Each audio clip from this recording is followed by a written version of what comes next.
বহু স্বার্থপর মা বাপ, আরে মা বাপ পর্যন্ত বহু আছে এমন স্বার্থপর, এমন বহু মা বাপ যাদের কথা হইল তোর নামাজ রোজা আল্লাহ খোদা আমি এত কিছু বুঝি না, এটি তোরটা তোর বিষয়, আমার টাকার দরকার, পয়সা কামাই করতে হবে, আমার টাকা দরকার,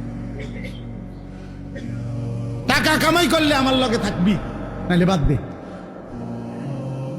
টাকার সূত্রে ভিন্ন হয়, টাকার সূত্রে সম্পর্ক ঠিক থাকে, কিন্তু ইমানের সূত্রে, নামাজের সূত্রে এই আওয়াজ। টাকা দেয় নাই 3 মাস, ভিন্ন। তোর বউ লইয়া তুই খা,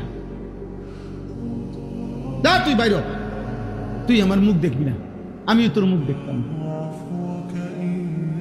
বুঝেন নাই কথাটা? টেহা দেয় না, মা বাপের খবর রাখে না, খালাস, টাকার সূত্রে ভিন্ন হয়ে গেছে। কিন্তু ওই বাবাকে একবার বলা উচিত ছিল না যে খোদার 365 দিনে একদিনও ফজরের নামাজ পড়লি না, তোর মতো আল্লাহর দুশ্মন, তুই আমার থেকে আলাদা হ, বাইরে তুই আমার থেকে, তোর মতো নাফরমান আমার সন্তান কিসের, বাইরে